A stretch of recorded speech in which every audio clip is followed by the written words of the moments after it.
तो कैसे हो दोस्तों, मैं आशा करता हूँ शानदार तरीके से आप लोग अपनी लाइफ को एंजॉय कर रहे हो, अपनी सेहत, फैमिली और पढ़ाई का ध्यान काफी अच्छे से रख रहे हो। तो आज है 2 जनवरी। कैसा रहा आप लोगों का पहला दिन इस नए साल का? किस तरीके से आप लोगों ने एंजॉय किया तो जरूर बताइएगा। और इसी के साथ में क्या आप लोग अपनी चीजों को जिस तरीके से इंप्रूव करने के बारे में सोच रहे थे उसका पहला कदम आप लोगों ने उठाना स्टार्ट किया है या नहीं किया है, ये भी जरूर बताइएगा। देखिए यार, जिंदगी ना आप लोगों के हाथ में है कंप्लीटली। जब आप लोग चाहे इसको चेंज कर सकते हैं और जब आप लोग चाहे तो चल रही है जैसी चलने दी है छोड़ सकते हैं। जब आप लोगों को लगे कि यार नहीं अब चेंज करनी है तो फिर स्टेप उठाना जरूर लाजमी बनता है। तो उसको बिल्कुल भी टालना नहीं है। कम से कम एक ऐसी चीज जो आप लोग नए ईयर में एंट्री करना चाहते हैं लेकर, वो कौन सी है जिसको आप लोग चाहते हैं कि कम से कम यार ये चीज तो हर दिन मेरे साथ में रहने वाली है। कोई डिसिप्लिन बोल सकता है, जिस तरीके से मॉर्निंग में एक्सरसाइज हो गया, मॉर्निंग में टाइम पे उठने वाली बात होगी, या फिर जो भी आप लोगों को लगे कुछ क्वेश्चन प्रैक्टिस करना हो गया, आंसर राइटिंग प्रैक्टिस करना। तो कौन सी एक चीज है कि घर पर डेली रेगुलर कुछ टाइम बात करना, ठीक है। कुछ का ऐसा भी हो सकता है कि कम से कम सर्दियों में डेली नहाना भी है मुझे, ठीक है। तो बहुत सारी ऐसी चीजें हो सकती हैं। तो कौन सी वो चीजें जो आप लोग रखना चाहते हैं 2022 में अपने साथ में। और आज देखिए 2, इसी के साथ में 2 2 2, और यहां पर जब फरवरी आएगा, 2 फरवरी आएगा और ज्यादा 2 2 होंगे तब और ज्यादा मजा आएगा, ठीक है। तो यहां पर सबसे पहले हम स्टार्ट करेंगे आज का डिस्कशन एक पर्टिकुलर यहां पर ये एक कम्युनिटी के बारे में। अभी रिसेंटली काफी ज्यादा न्यूज में थी यहाँ पर, ये इनके बारे में बात करूंगा मैं। और कहीं ना कहीं देखिए कुछ सोसाइटी में जब आप लोग देखेंगे ना, अलग अलग सेक्शन होते हैं सोसाइटी में। तो यहाँ पर हम लोग बात करेंगे माओरी चेहरे के टैटू के बारे में, जो ये पहली पत्रकार बनी यहाँ पर अभी न्यूजीलैंड के अंदर। तो इनके बारे में हम लोग बात करेंगे। न्यूजीलैंड अगर आप लोग मैप में देखना चाहते हैं तो आप लोग यहाँ पर एग्जैक्ट देख सकते हैं। यहाँ पर ये एक आइलैंड कंट्री आप लोगों को यहाँ पर नजर आ जाएगी। इधर थोड़ा सा साइड में आएंगे तो आप लोगों को देखने को मिलेगा तासमान सी। तो ये काफी कई बार न्यूज में आ जाता है, इसी के नाम पर तासमान आइलैंड भी है।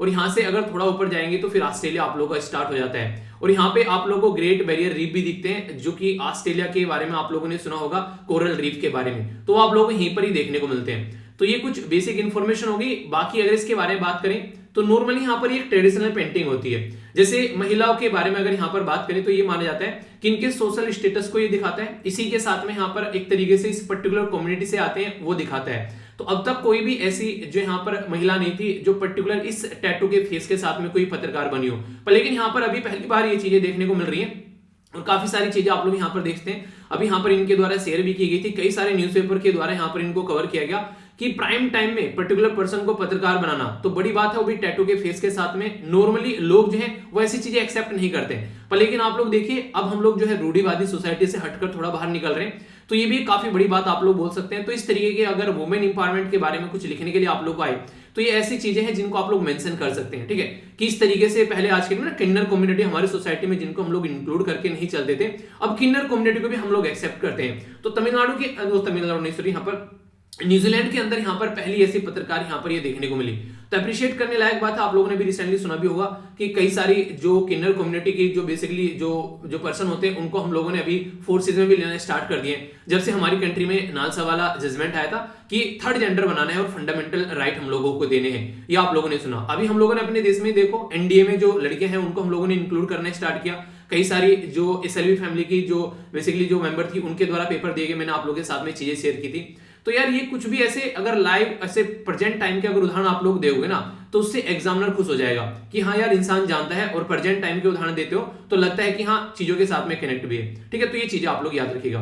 तो काफी शानदार डिस्कशन रहेगा आज। एडिटोरियल तो नहीं होते हैं पर लेकिन न्यूज एनालिसिस जो है वो काफी डिटेल में डिस्कस करने वाला हूँ। चक्षु खुलेंगे, बहुत सारी चीजें आप लोगों को नहीं जानने को मिलेगी और काफी कुछ ऐसी चीजें होंगी जो आप लोगों को लगेगा नोट डाउन करनी है तो नोट डाउन कर लेना ताकि लंबे समय तक आप लोग उनको याद रख सको। ओके, 1-2 गायब होगा देखो हमारे यहाँ पे। कोई नहीं, चलो इसको पीपीटी डाउनलोड करोगे तो उसे मिल जाएगा, ठीक है।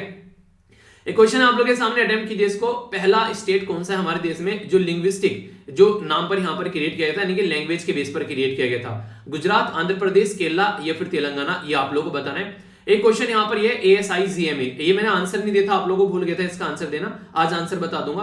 तो Indian coast guard, army, Indian air force या फिर नेवी, किसके द्वारा यहाँ पर ये चीजें स्टार्ट की गई हैं? तो ये यहाँ पर आप लोगों को 2 क्वेश्चन है, इनको आप लोग अटेम्प्ट करना। बाकी का जो भी आंसर होगा आप लोगों को वीडियो के एंड में बताऊंगा। और जितने भी कल क्वेश्चन पूछे थे मैंने आप लोगों से उनके भी आंसर बताऊंगा। तो कोशिश करो कि ज्यादा से ज्यादा आंसर आप लोग देने की कोशिश करो। मुझे भी अच्छा लगता है इससे आप लोग पार्टिसिपेट करते हो, ठीक है। तो यह काम आप लोग जरूर किया करें। तो सबसे पहले मैं आप लोगों को बताता हूं यहाँ पर, तो जो फर्स्ट पेज है, सबसे पहले पेज पर ही आप लोगों को कोविड-19 के बारे में चीजें देखने को मिलेगी। अच्छा, कैसा लग रहा है ये जो न्यूज एनालिसिस का नया पैटर्न है, कि आप लोगों में यहाँ पर पेपर दिखा देता हूं और साइड में इसके बारे में इंफॉर्मेशन भी देता हूं। ये वाला पैटर्न सही लग रहा है, पहले वाला सही था, इसके बारे में आप लोग जरूर बताना। तो अभी यहाँ पर क्या चीजें देखने को मिल रही है, कोविड-19 के जो केसेस हैं वो काफी ज्यादा बढ़ रहे हैं। जैसे महाराष्ट्र में यहाँ पर 460, दिल्ली में 351, गुजरात में 136, तमिलनाडु में 121, केरला में लगभग 107। तो वैसे तो एग्जाम के लिए ज्यादा इंपॉर्टेंट नहीं है, पर लेकिन सेहत के लिए बहुत इंपॉर्टेंट है यार। अपनी हेल्थ का ध्यान रखिए, अपनी सेहत का ध्यान रखिए। और जरूरी है यहाँ पर, जैसे ओमिक्रॉन के केस बढ़ रहे हैं, तो वो फास्टेस्ट ग्रोइंग अभी यहाँ पर चीजें आप लोगों को देखने को मिल रही है। एक यहाँ पर फैक्ट आप लोगों को बताता हूं, जब यहाँ पर बात करते हैं ना बढ़ने का, एक तो होता है इंसानों की जान लेना, तो वो आप लोगों को अलग फंडा देखने को मिलेगा किसी पर्टिकुलर, अगर बात करेंगे आप लोग यहाँ पर जब भी वायरस के बारे में। पर लेकिन एक है कि यहाँ पर वो वायरस जो है वो एक तरीके से फैल काफी ज्यादा रहा है, एक इंसान से दूसरे इंसान में काफी लार्ज स्केल पर वो बढ़ता हुआ आप लोगों को नजर आएगा। तो ये आप लोगों को काफी बड़ा लार्ज स्केल पर इंपैक्ट डालता हुआ नजर आएगा। फिर कई सारे सेक्टर हम लोगों को बंद करने पड़ जाते हैं, तो इकोनॉमी के ऊपर इंपैक्ट पड़ता है, और फिर ये आगे चलकर हमारी जो अर्थव्यवस्था पर काफी ज्यादा इंपैक्ट डालता है, तो हमारी एक इंडिविजुअल की लाइफ पर भी इंपैक्ट डालना स्टार्ट कर देता है। तो ये कुछ मुद्दे हैं जिसके बारे में आप लोग समझ सकते हैं, ठीक है। आगे बात करें, कल एक बहुत ही बड़ी दुर्घटना देखने को मिली देश के अंदर में, आप लोगों ने इसके बारे में सुना होगा। 12 के करीब लोगों की जान चली गई और लगभग 15 के करीब इंजर हो गए। कहां पर? वैष्णो देवी टेंपल के अंदर में। एक शब्द आप लोगों को कई बार देखने को मिलेगा, जब भी भगदड़ कहीं मचती है और उसकी वजह से जान जाती है, तो यहाँ पर इसको स्टैम्पीड बोलते हैं, STAMPED। तो स्टैम्पीड होता है मतलब भगदड़, इनके भगदड़ की वजह से लोगों की जान चली जाती है ना जब यहाँ पर, तो ये सारी हरकतें आप लोगों को यहाँ पर ये स्टैम्पीड की वजह से देखने को मिलती है। और ये कब होती है? ये आप लोगों को हमेशा धक्का मुक्की में नजर आएगा, जब यहाँ पर बेसिकली दर्शन करने के लिए जो यहाँ पर जो श्रद्धालु थे, लगभग यहाँ पर देखिए मॉर्निंग की बात की जा रही है, ठीक है। अगर बात करें तो यहाँ पर लगभग 2:45 बजे, तो देखो कितनी जल्दी है यहाँ पर, सुबह 3:45 बजे की।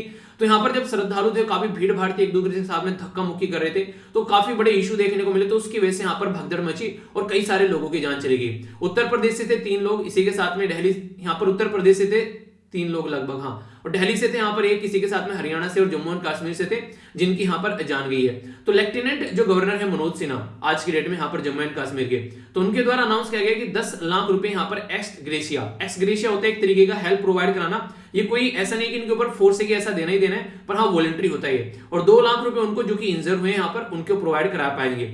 अब यहाँ पर ये तो आप लोगों के लिए यहाँ पर इंपॉर्टेंट बेसिकली मुद्दा नहीं है। अब इंपॉर्टेंट मुद्दा क्या आ जाता है, हर एक न्यूज़पेपर के द्वारा यहाँ पर इसको कवर किया गया अलग अलग तरीके से ये आर्टिकल।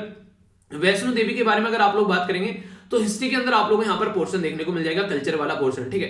तो इसी के साथ में आप लोगों से क्वेश्चन बन सकता है कि कहां पर लोकेटेड है, तो हिली एरिया आप लोगों से पूछा जा सकता है। सिर्फ आप लोग याद रखिएगा यहाँ पर त्रिकुटा माउंटेन, तो यहाँ पर ये देखने को मिलेगा union territory Jammu and Kashmir के अंदर में। फेमस किस लिए है यहाँ पर अगर आप लोगों से बात की जाए, तो माता वैष्णो देवी जो है आप लोगों ने नॉर्मली देखा होगा कि काफी लार्ज स्केल पर, खासकर नवरात्रों के बारे में जब हम लोग बात करते हैं तो चीजों को ऑब्जर्व किया जाता है, पूजा आरती अर्चना की जाती है। और खासकर लॉर्ड राम यानी कि एक तरीके से जब राम जी की जो विक्ट्री हुई थी यहाँ पर रावण के ऊपर, तो उसके चलते यहाँ पर चीजों को सेलिब्रेट किया जाता है। यहाँ पर जब आप लोग जाकर देखोगे तो कई सारी चीजें आप लोगों को यहाँ पर नजर आएगी, इनको अलग अलग नाम से पुकारा जाता है। जैसे आप लोगों ने देखा माता रानी हो गया, इसी के साथ में त्रिकुटा, अंबे, वैष्णो, ठीक है।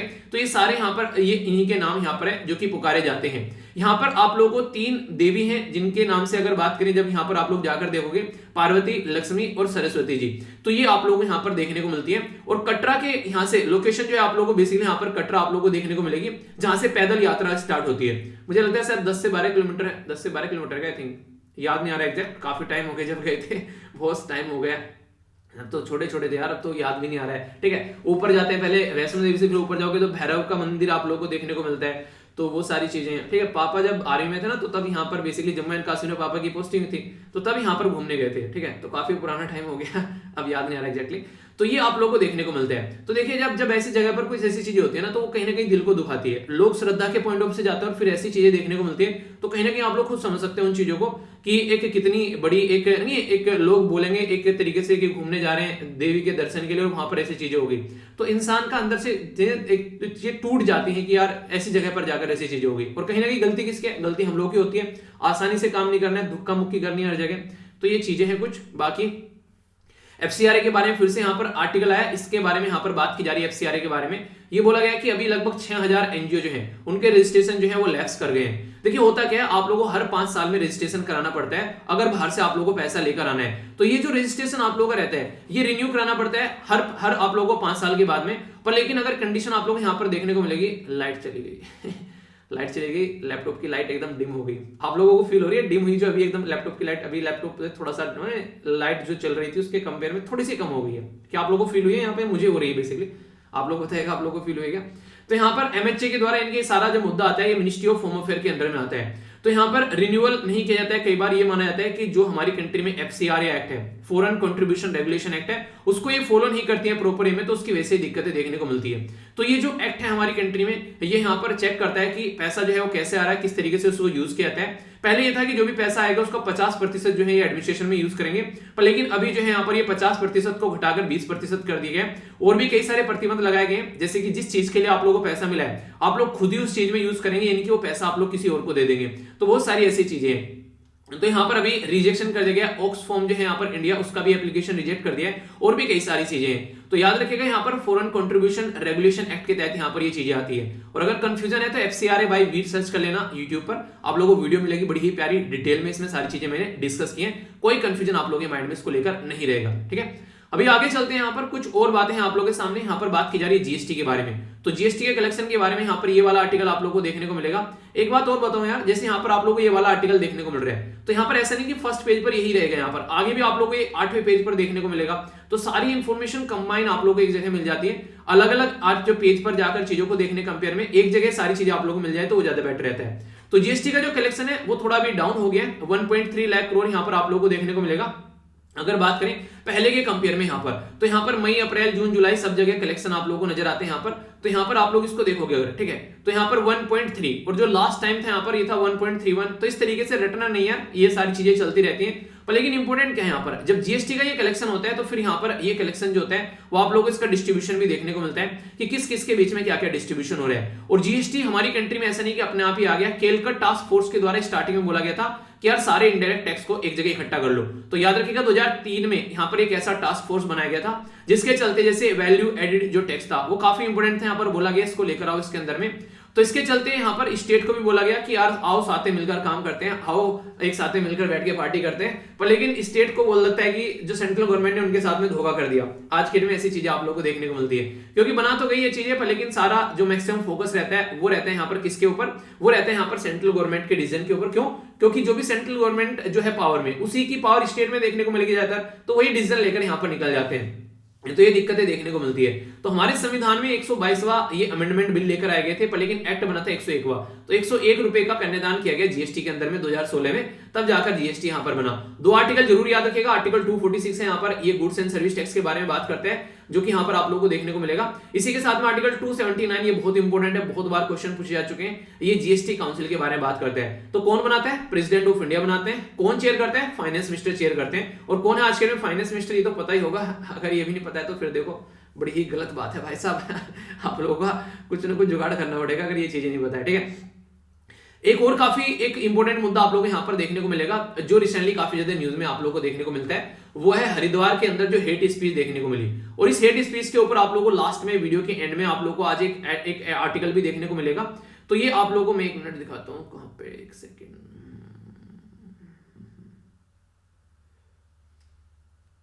ठीक है, यहाँ पर। तो ये आर्टिकल मैं आज आप लोगों को शेयर कर दूंगा, जो कि आप लोगों को पढ़ना है। ये काफी एक तरीके से डिटेल में मैंने डिस्कस किया, हालांकि पहले भी एक ओवरव्यू आप लोगों को यहाँ पर भी दूंगा, पर लेकिन आप लोगों को इसको जाकर पढ़ना है, ठीक है, जिससे आप लोगों का जो कॉम्प्रिहेंशन वाला पोर्शन है वो आप लोग अच्छे से यहाँ पर कवर कर पाएंगे। तो यहाँ पर आप लोग देख पा रहे हैं ये सारी चीजें मैंने अभी यहाँ पर डाली है। एक नया ग्रुप बनाया गया है जिसको बोलते हैं SLVpedia, ठीक है।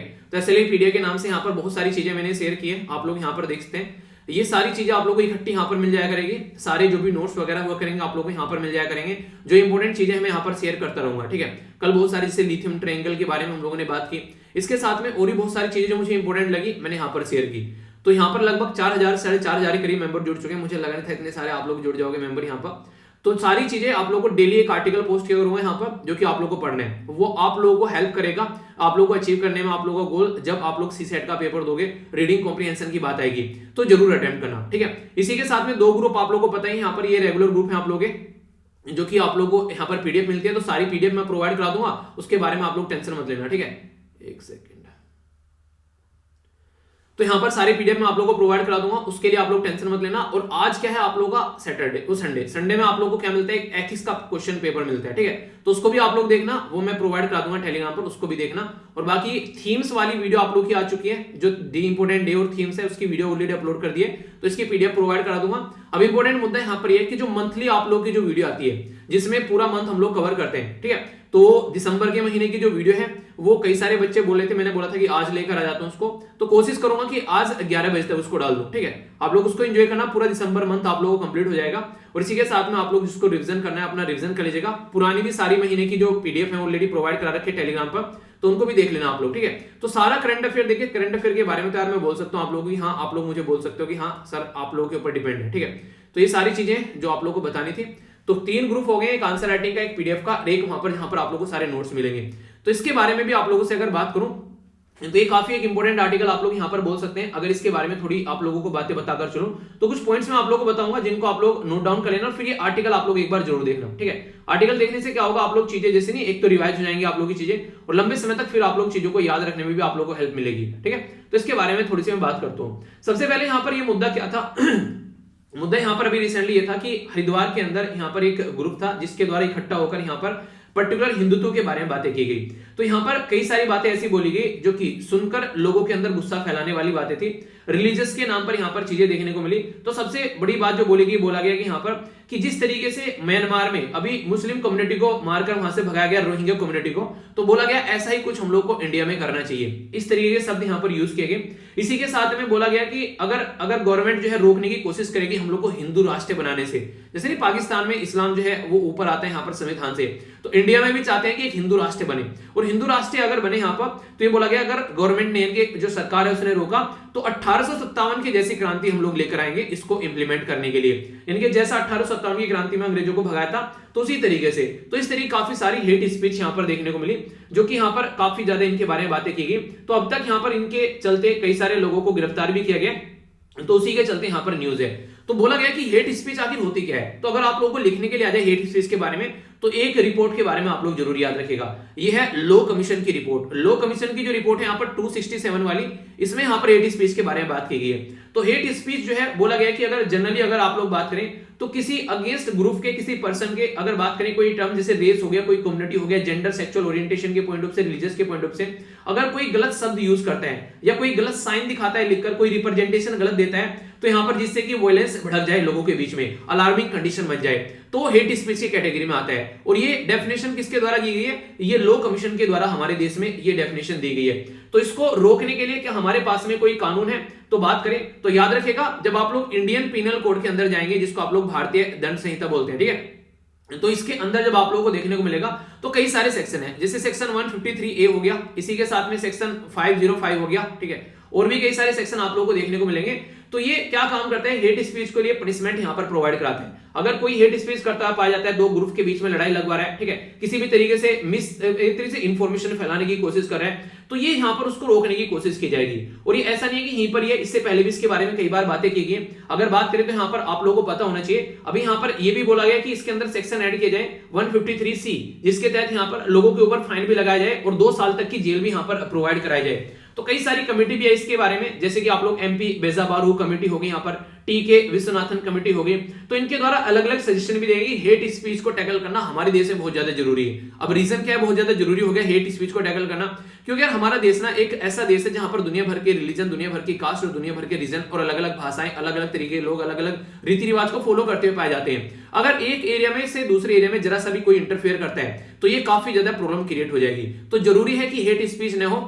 और यहाँ पर कई सारे लोग बोलते हैं कि यार हमारे संविधान के अंदर पार्ट 3 में हम लोग जाते हैं तो फंडामेंटल राइट रखे हुए हैं, फंडामेंटल राइट रखे हुए हैं, और उसमें से आप लोग 12 से आप लोगों को 35 तक फंडामेंटल राइट देखने को मिलते हैं। तो इसके अंदर जो आर्टिकल 19 है वो हम लोग को हक देता है कि हम लोग फ्री स्पीच रख सकते हैं अपनी। भाई साहब वो फ्री स्पीच के बारे में देता है, वो हेट स्पीच के बारे में आप लोग को हक नहीं देता है। क्योंकि जब आर्टिकल आप लोग 19वां पढ़ेंगे और उसके फर्स्ट में आप लोग जाएंगे, उसी के साथ में आप लोग को 19 का सेकंड भी पोर्शन पढ़ना चाहिए। वो आप लोग को बोलता है रिस्ट्रिक्शन लगाना आप लोग की फ्री स्पीच पे ऊपर, अगर आप लोग एक तरीके से अपने दायरे से बाहर जाकर कोई हरकतें करते हो। तो ये कंप्लीट आर्टिकल आप लोगों को पता होना चाहिए, क्योंकि सोसाइटी में सौहार्दपूर्ण माहौल बनाना काफी ज्यादा जरूरी है, मिलजुल कर रहना काफी ज्यादा जरूरी है। तो ये बातें यहां पर बोली गई हैं। तो ये काफी एक इंपॉर्टेंट आर्टिकल है, जिससे रिसेंटली आप लोगों से क्वेश्चन भी पूछे जा सकते हैं, और ये बहुत बड़ा इशू बन गया है। और इशू बड़ा क्यों बन गया? अब तक हमारे देश में था, हरिद्वार की बातें थी, हमारे देश में बातें की जाती, चलो समझ में आता है। अभी पाकिस्तान ने इसको इंटरनेशनलाइज कर दिया। पाकिस्तान ने खासकर यहाँ पर हमारी कंट्री के जो हाई कमिश्नर थे उनको समन किया और बोला कि मुस्लिम कम्युनिटी जो है वो खतरे में है। मैंने बोला कि यार पहले अपने देश की चीजों को आप लोग संभाल लो, हमारे देश के खतरे आप लोग बाद में देखना।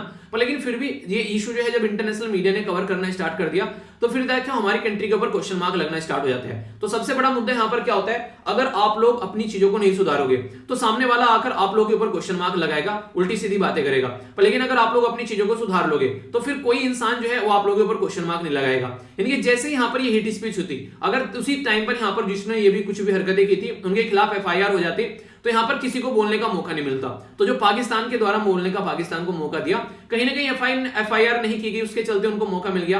तो ये अपनी कंट्री की इमेज इंटरनेशनल लेवल पर की हम लोग बोलते हैं सेक्युलर कंट्री है, पर लेकिन रियलिटी में यहां पर इस तरीके की बयानबाजी अगर खुले में कोई देता है, चाहे कोई हिंदू लीडर हो, कोई मुस्लिम लीडर हो, तो फिर वो सोचने वाला मुद्दा यहां पर हो जाता है। तो ये इसलिए यहां पर काफी इंपॉर्टेंट है।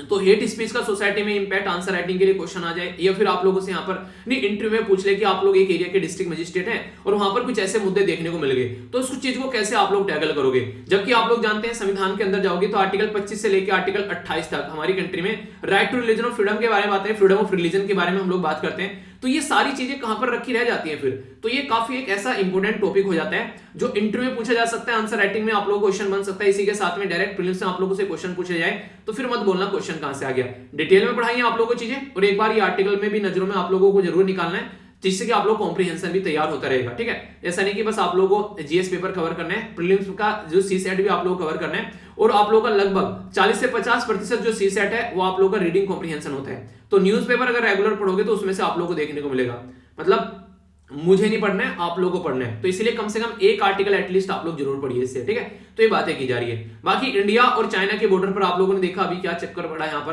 अरुणाचल प्रदेश वाले एरिया में चाइना के द्वारा कई सारे एरिया का नाम चेंज कर दिया गया, तो उसके चलते इशू है। तो रस्साकसी दोनों के बीच में चलती रहती है। यहाँ पर मैंने आप लोगों से यहाँ पर चीजें डिस्कस भी की थी कि अगर बात करें अरुणाचल प्रदेश वाले रीजन को, चाइना ये बोलता है कि साउथ तिब्बत है, यानी कि जो तिब्बत है ना, तिब्बत एक तरीके से जो चाइना के द्वारा हथियाया गया था, तो यहाँ पर इसको ये साउथ तिब्बत बोलता है अरुणाचल प्रदेश वाले रीजन को। तो इसके चलते अपनी मनमानी चलाता रहता है, पर इंडियन गवर्नमेंट ने भी यहाँ पर बोलकर साइड में कर दिया कि ये ना कुत्ते की पूंछ है, ये नुलकी में रखो तो टेढ़ी की टेढ़ी निकलेगी, कभी भी निकाल लो। तो इसके चलते इसको इग्नोर करो। ठीक है, तो ज्यादा फोकस देने ज्यादा ही चीजों को इग्नोर करो, ये फोकस देने लायक इंसान ही नहीं है। तो वो सारे मुद्दे हैं। बाकी वैक्सीनेशन के बारे में बात की जा रही है, क्या चीजें हैं, तो वो सब चीजें हैं। इसी के साथ में यहाँ पर जो रूल अभी रिवाइज किए गए, मैंने आप लोगों को बोला था यहाँ पर कि जो IPO होते हैं, तो सेबी हमारी कंट्री में जिसको क्या बोलते हैं, security and exchange board of India, तो हमारी कंट्री में एक स्टैट्यूटरी बॉडी है जो कि बनाई गई थी, बेसिकली स्टॉक मार्केट को रेगुलेट करने का काम करती है। और जो IPO आते हैं जिसको इनिशियल पब्लिक ऑफरिंग बोलते हैं, इनिशियल पब्लिक ऑफरिंग मतलब जब कोई कंपनी मार्केट में अपने IPO निकालती है, तो इसका मतलब यह कि वो कंपनी जो है मार्केट से पैसे उठा रही है अपने हिस्सेदारी को बेचकर, तो अपनी जो हिस्सेदारी इसके द्वारा बेची जाती है फर्स्ट टाइम, उसको आप लोग बोलते हैं इनिशियल पब्लिक ऑफरिंग, तो इसको IPO आप लोग बोलते हैं नॉर्मली। तो ये IPO जो है, इसको रूल और रेगुलेशन इसके लिए यहाँ पर अभी रिसेंटली क्या किया गया, security and exchange board of India के द्वारा यहाँ पर कुछ अभी यहाँ पर चेंज किए गए। तो जिसके चलते यहाँ पर जो चेंज होगा वो से एक प्रॉपर वे में प्राइस बैंड कैसे अलॉट करना है, ठीक है, प्रेफरेंस किस तरीके से अलॉटमेंट देने हैं, तो वो सारी चीजें यहाँ पर आप लोगों को देखने को मिलेगी। तो उसी के चलते यहाँ पर बोला गया है कि अभी काफी उसका इंपैक्ट पड़ने वाला है, खासकर अगर मार्केट के बारे में हम लोग बात करें। ठीक है, क्योंकि आप लोगों ने रिसेंटली देखी पेटीएम के IPO आए, ठीक है, जोमेटो के IPO आए, जिनने मार्केट में काफी ज्यादा हौला भी देखने को मिला। तो किस तरीके से IPO लेकर आप लोग आओगे, क्योंकि पता चला IPO आगे पैसे बहुत ज्यादा उठा रही, एकदम वैल्यू काफी ज्यादा डाउन होगी, तो उसका पूरी मार्केट पर इंपैक्ट देखने को मिलता है। तो ये कई सारे ऐसे इश्यूज हैं जो कि यहाँ पर रेगुलर आप लोगों को न्यूज में देखने को मिलते रहते हैं। ठीक है, जिनके बारे में एक आइडिया आप लोग रखोगे तो ज्यादा लंबे समय तक चीजें आप लोग समझ भी पाओगे। ठीक है, तो ये है यहाँ पे इसके बारे में इन्फॉर्मेशन। तो ये मैंने यहाँ पर पूरा एक हेट स्पीच वाला इसके साथ में कवर कर दिया, ताकि अब आप लोग कोई कंफ्यूजन नहीं देखने को मिले। बाकी अगर नोट्स के बारे में बात करूं तो मैंने आप लोगों को नोट्स भी सारे प्रोवाइड करा दिए हेट स्पीच के बारे में, तो इनमें को आप लोग निकलोगे तो वो सारी चीजें आप लोगों को देखने को मिल जाएगी नोट्स के बारे में, जो यहाँ पर सारी है। ठीक है, तो भी मैंने प्रोवाइड करा दिया, तो उनको जाकर आप लोग देख लेना, कोई दिक्कत आप लोग को देखने को नहीं मिलेगी। ओके, तो ये सारी बातें थी। बाकी GST के बारे में हो गया। आगे बात करते हैं, तो यहाँ पर नागालैंड के अंदर भी बात की जा रही है कि arm force special power act, जिसको FSPA आप लोग बोलते हैं, तो वो अभी सून उसको बोला जा रहा है कि हो सकता है कि उसको हटाया जाए। ठीक है, उसका कोई सोल्यूशन निकाला जाए, तो देखते हैं कब तक निकलता है, क्योंकि arm force special power act के तहत अभी कई सारे लोगों की जान गई, उसकी वजह से यहाँ पर ये न्यूज में आ गया था। तो ये इसकी वजह से बार बार न्यूज में आता रहता है। ये एक ऐसा एक्ट है हमारी कंट्री में जो कि बनाया गया था सिक्योरिटी फोर्स को पावर देकर शांति बनाए रखने के लिए, पर लेकिन रियलिटी में कई बार देखिए गलती हो जाती है, कई इंफॉर्मेशन गलत आती है, तो उसकी वजह से कई बार मिस इन्फॉर्मेशन की वजह से कई सारे लोगों की जान चली जाती है। तो 13 के करीब लोगों की अभी जान चलेगी यहाँ पर आर्मी के हाथों, जिसके चलते यहाँ पर इशू बन गया काफी बड़ा कि यहाँ पर आर्मी को पावर दे रखी है लोगों को मारने की, तो जिसके चलते यहाँ पर बोला गया कि इसको हटाओ, तो यहाँ पर उसी के चलते यहाँ पर ये न्यूज में है। ठीक है, तो यहाँ पर जो 20 के बारे में एक हल्का सा आइडिया आप लोग रखेगा, जिसके चलते क्वेश्चन अगर बन जाए तो। बाकी उत्तर प्रदेश से मायावती जी जो है वो पूरा अपना दबदबा दिखाने की कोशिश कर रहे हैं कि हाँ आगे इलेक्शन में आएंगे, वो सब चीजें, तो इनको आप लोग इग्नोर कर सकते हो कंप्लीटली। ठीक है, आगे चलते हैं। यहाँ पर ये अच्छा मैंने बताई दिया हेड स्पीच के बारे में, एक अब आगे आर्टिकल देखेंगे। ये सारी चीजें आप लोगों को ना टेलीग्राम पर प्रोवाइड करा दूंगा, टेंशन मत लेना। ठीक है, आगे चलते हैं। यहाँ पर नेक्स्ट पेज पर एक कुछ इंपॉर्टेंट आप लोगों को बातें यहाँ पर देखने को मिलेगी। ये बेसिकली बात की जा रही है, अभी रिसेंटली देखिए कई सारे लोग जो है ना जो खासकर ट्रैफिक से रिलेटेड रूल और रेगुलेशन होते हैं उनको फॉलो नहीं करते हैं, और इसकी वजह से एक्सीडेंटल डेथ होती है हमारे देश में। आप लोगों ने देखा होगा 5 लाख के करीब हर साल हमारी कंट्री में एक्सीडेंट होते हैं। ये मैं नहीं बोल रहा हूँ, ये आप लोगों ने देखा होगा जो हमारी कंट्री में जो हमारी कंट्री में डेटा प्रोवाइड कराया जाता है, उसके चलते यहाँ पर ये बातें मैं आप लोगों को बता रहा हूँ। इसमें यहाँ पर लगभग 1.5 लाख लोगों की जान भी चली जाती है, तो ये सोचने वाला मुद्दा है, जिसके चलते इसके ऊपर हम लोग को काम करना चाहिए। तो ये यहाँ पर अभी जो न्यू ईयर ईव पर भी कई सारे लोगों के चालान काटे गए, तो इसके चलते यहाँ पर कुछ डेटा दिया है। पता मतलब अपनी जिंदगी में आप लोगों को थोड़ा सा तो ध्यान रखना पड़ेगा इन चीजों का, कहीं चल रहे हो तो अपनी चीजों को ध्यान में रखते हुए चलो, वरना दिक्कतें देखने को मिलती है। अभी बात करें तो ये काफी एक इंपॉर्टेंट मुद्दा बोल सकते हैं, इलेक्ट्रिक व्हीकल की ओर यहाँ पर इस बेसिकली स्विच करने की कोशिश की जा रही है। जो कैब एग्रीगेटर हो गए, इसी के साथ में जो डिलीवरी सर्विस वाले हो गए, तो अगर वो इलेक्ट्रिक व्हीकल यूज करेंगे तो काफी बड़ा इन्वायरमेंट को फायदा देखने को मिलने वाला है। तो यहाँ पर पोल्यूशन अंडर कंट्रोल करने की जब बात आती है दिल्ली के अंदर में, तो ये काफी बड़ा इंदा इसलिए बन जाता है क्योंकि आसपास वाले राज्यों से भी कई बार बोला जाता है कि यहाँ पर काफी पोल्यूशन देखने को मिलता है। तो उसका सोल्यूशन निकालने के लिए, पोल्यूशन का सोल्यूशन निकालने के लिए इलेक्ट्रिक मुद्दे पर हम लोग स्विच कर रहे हैं, तो उसके बारे में यहाँ पर ये बातें हैं। ठीक है, तो एक मोटा मोटा सा आइडिया आप लोग रख सकते हैं इसके बारे में। आगे बात करते हैं, एक छोटी सी यहाँ पर ये इन्फॉर्मेशन आप लोगों को देखने को मिलेगी। बेसिकली यहाँ पर बात की जा रही है किसके बारे में, मुंबई के अंदर जो गेटवे ऑफ इंडिया है, तो कोविड-19 के चलते अभी यहाँ पर सिक्योरिटी को ध्यान में रखते हुए बिल्कुल खाली पड़ा हुआ है, कोई भी यहाँ पर आप लोगों को देखने को नहीं मिलेगा। तो ये यहाँ पर अभी न्यूज बनी है। ठीक है, तो इसके बारे में आप लोग हल्का सा याद रखिएगा। यहाँ पर जब यहाँ पर इस तरीके से बात करते हैं गेटवे ऑफ इंडिया के बारे में, तो ये आप लोगों का कल्चर का पार्ट हो जाता है कि हाँ इसके बारे में कैसे बनाया गया है, कैसी आर्किटेक्चर है यहाँ पर ये। तो ये इंडो सेरेमिक आर्किटेक्चर आप लोगों को देखने को मिलेगी। इसको यहाँ पर इंडो गोथिक और मुगल गोथिक या फिर मुगल जो यहाँ पर नियो मुगल या फिर यहाँ पर हिंदू स्टाइल भी आप लोग बोलते हैं। यानी कि जब देखिए हमारी कंट्री में पहले हम लोग इंडियन का स्टाइल हुआ करता था, फिर यहाँ पर दिल्ली सल्तनत चली, तो यहाँ पर आप लोगों को देखने को मिलेगा जो यहाँ पर जो सल्तनत जो था बेसिकली जो पूरा रूल किया गया यहाँ पर, तो उनका फिर स्टाइल आ गया, फिर मुगल आए यहाँ पर, फिर उनका स्टाइल आ गया। तो हर एक इंसान का कोई ना कोई स्टाइल होता है। अभी हमारी कंट्री में मैक्सिमम आप लोगों को जो बिल्डिंग देखने को मिलेगी वो आप लोगों को इंडियन, मुगल और ब्रिटिश स्टाइल में बेसिकली उनके अंदर आप लोगों को चीजें नजर आ जाएंगी, क्योंकि ब्रिटेन के द्वारा हमारी पार्लियामेंट बनाएगी और ऐसे स्ट्रक्चर भी कई सारी बनाएगी, तो उसमें ब्रिटेन का स्टाइल भी आप लोगों को अभी यहाँ पर देखने को मिल जाता है। तो इनको हम लोग इंडो जो बेसिकली इस्लामिक आर्किटेक्चर, इसी के साथ में जो हम लोग बात करते हैं इंडो ब्रिटिश आर्किटेक्चर भी आप लोगों को देखने को मिलती है। तो मुगल आर्किटेक्चर का यहाँ पर स्पेशली काफी बड़ा फोकस इसके अंदर रहता है। तो जो यहाँ पर ये बात करें आप लोगों से पूछे इंडिया गेट के बारे में, तो इंडो सेरेमिक, तो याद रखिएगा इसके बारे में। तो यहाँ पर ये आप लोगों को स्टाइल देखने को मिलेगा, मुंबई के अंदर लोकेटेड है। कंस्ट्रक्शन इसका किया गया था 1913 में और कंप्लीट किया गया इसको 1924 में, यानी कि जो इसको टाइम पीरियड लगा तो आप लोगों को देखने को मिलेगा लगभग 11 साल के करीब। तो फिर आगे इसको इनोग्रेट किया गया, 21 लाख में इसको उस टाइम पर बनाया गया था। और आज की डेट में आर्कियोलॉजिकल सर्वे ऑफ इंडिया जो है वो यहाँ पर इसको ऑन करता है। आर्कियोलॉजिकल सर्वे ऑफ इंडिया किस मिनिस्ट्री के अंडर में आता है ये आप लोग बताइए। 26 मीटर के करीब, लगभग 85 फुट के करीब ऊंचा आप लोगों को यहाँ पर ये गेटवे ऑफ इंडिया देखने को मिलेगा। ठीक है, इसी के साथ में यहाँ पर ये जो आर्किटेक्ट थे इसके इनका नाम था जॉर्ज विट, और इसी के साथ में यहाँ पर जो आर्किटेक्ट जो फिल्म थी यहाँ पर जो कंपनी, उसका नाम था यहाँ पर जेमनन इंडिया। ठीक है, और फिर इसको रिनोवेट किया गया, तो वो भी इन्हीं के द्वारा इसको रिनोवेट किया गया बाद में। ठीक है, जो रिनोवेटिंग टीम थी, यानी कि आगे इसको इंप्रूव करना और अच्छे से। तो ये कुछ इंफॉर्मेशन इसके बारे में, तो ये कई बार कल्चर का पोर्शन आप लोगों का बन जाता है कि इसके बारे में अगर कुछ चीजें न्यूज में होती है। तो आगे चलते हैं। यहाँ पर जीएसटी को हाइक करने की बात की गई थी, अभी यहाँ पर 12% करने की बात की गई थी, 5% से बढ़ाकर टेक्सटाइल के ऊपर। तो फिर इसको यहाँ पर मना कर दिया। तो उसका रीजन यहाँ पर ये बोला गया था कि गुजरात के अंदर अभी यहाँ पर वाइब्रेंट समिट होने वाले, गुजरात वाइब्रेंट समिट, जिसमें इन्वेस्टमेंट के बारे में बात की जाती है। तो कल को चलकर अगर यहाँ पर कोई इन्वेस्टमेंट करने आता है इस पर्टिकुलर फील्ड में, तो वो इन्वेस्टमेंट नहीं करेगा। तो जिसके चलते यहाँ पर ये माना गया कि गुजरात के जो चीफ मिनिस्टर वो भी इसको अपोज कर रहे थे, ठीक है, जिनका नाम है यहाँ पर भूपेंद्र पटेल। तो यहाँ पर उसी के चलते अभी यहाँ पर इसको टाल दिया गया है। तो देखते हैं अभी कब यहाँ पर चीजें होंगी। बेसिकली हमारी कंट्री में आप लोग याद रखेगा, आज के में जो जीएसटी के ऊपर टैक्स लगाया जाता है तो 5% 12%, 18% और 28%। तो ये टैक्स की आप लोगों को रेट देखने को मिलेंगे। 0% भी होता है कई सारे प्रोडक्ट पर, कई पर यहाँ पर 28 प्लस आप लोगों को सेस देखने को मिल जाएगा। सेस क्या होता है? टैक्स ऑन टैक्स, यानी कि टैक्स के ऊपर टैक्स लगाना। तो ये कुछ बेसिक इंफॉर्मेशन है जो कि आप लोग समझ सकते हैं। तो आज के दिन में 5% आप लोगों को यहाँ पर टैक्स देखने को मिलता है। बोला यह भी गया था कि आज के दिन में अगर बात करें तो एग्रीकल्चर के बाद में सबसे ज्यादा जो इंप्लॉयमेंट प्रोवाइड कराने वाला एरिया है वो है टेक्सटाइल एरिया। तो टेक्सटाइल एरिया के ऊपर अगर टैक्स लगता है तो कल को चलकर हमारा टेक्सटाइल जो है मार्केट में कॉम्पिटिटिव नहीं रहेगा। और जैसे आज के डेट में बांग्लादेश हो गया, वियतनाम हो गया, उनका टेक्सटाइल काफी ज्यादा बढ़ता हुआ मार्केट में नजर आएगा। तो इससे हमारी कंट्री में जो लोग इस पर्टिकुलर फील्ड के साथ में कनेक्ट है उनको दिक्कतें देखने को मिल जाएंगी। तो ऐसी भी कई सारी बातें बोली जाती है। तो कहने का मतलब ये कि हम लोग को इन सब चीजों के ऊपर भी ध्यान देकर चलना चाहिए ताकि कोई इश्यू देखने को यहाँ पर न मिले। ठीक है, तो ये बेसिक इंफॉर्मेशन है जो आप लोगों को पता होना चाहिए इसके बारे में। आइए अब आगे बढ़ते हैं नेक्स्ट जो आर्टिकल की ओर यहाँ पर देखेंगे। कुछ इंपॉर्टेंट बातें यहाँ पर आप लोगों को देखने को मिलेगी। बेसिकली यहाँ पर क्या बात की जा रही है, हमारी कंट्री में जो एनआईए है यानी कि नेशनल जो हमारी कंट्री में इन्वेस्टिगेशन एजेंसी है उसके द्वारा अभी यहाँ पर जो मुल्तान जो रोल रहा है यहाँ पर ड्रोन का, और इसी के साथ में अभी यहाँ पर जो ब्लास्ट हुआ उसके चलते यहाँ पर हमारी कंट्री में, ठीक है, उसको यहाँ पर चेक करने की बात की गई। तो उसके चलते काफी ज्यादा न्यूज में यहाँ पर यह है। तो यहाँ पर इसके बारे में बात करेंगे तो किस तरीके से क्या क्या चीजें चल रही है। सबसे पहले तो आप लोगों को ये पता होना चाहिए कि ऐसा जो कोई इशू आ जाता है यहाँ पर तो हमारी कंट्री में सिक्योरिटी का इशू बन जाता है। खालिस्तान बनाने की बात करते हैं। खालिस्तान बनाने का मतलब क्या है? कल को चलकर यहाँ पर अगर बात करें तो पाकिस्तान के द्वारा कई बार ऐसे मैप शो किए जाते हैं कि ये पूरा पाकिस्तान हो गया, ये ऊपर वाला पूरा एरिया, ठीक है, और यहाँ पर ये खालिस्तान हो गया, बाकी ये नेपाल हो गया, भूटान हो गया, और बचा कुचा नीचे वाला हिंदुस्तान हो गया। तो खालिस्तान जब बनाने की बात करते हैं तो पाकिस्तान तो ये मैप शो करता है, पर लेकिन जब खालिस्तान की बात करते हैं तो ये खालिस्तान की बात करेंगे तो पाकिस्तान के अंदर जो पाकिस्तान पंजाब है और जो हमारे देश के अंदर जो पंजाब है उसको इंक्लूड करके यहाँ पर कोशिश की जाती है ऐसा कुछ बनाने के लिए। तो यहाँ पर ये काफी बड़ी बात निकल कर आती है कैसे इसको यहाँ पर लेकर चलना है। तो इसके चलते हमारी कंट्री में अगर कोई ऐसे मुद्दे उठाकर लेकर आते हैं, कोई खालिस्तान, कोई ग्रेटर नागालैंड, और किस तरीके से अगर चीजें चलने लगे तो अलग अलग डिवीजन काफी ज्यादा देखने को मिलेगा। ये देखिए यहाँ पर ये बांग्लादेश को दिखाने की कोशिश की जाती है, इसमें उड़ीसा वगैरह कवर कर रखा, उधर नेपाल वगैरह, उधर यहाँ पर सिक्किम वगैरह सब कवर कर लिया। तो ऐसे फालतू के मैप कई बार प्रेजेंट किए जाते हैं। देश की जो एक तरीके से लोगों की जो एक तरीके भावना है उनको ठेस पहुंचाने के लिए भी ऐसी कोशिश की जाती है। तो अभी उसी के बारे में बात की जा रही है। देखिए अभी फिलहाल क्या हो रहा है हमारे देश में, एक बड़ी ही एक अजीब सी चीज आप लोगों को देखने को मिलेगी।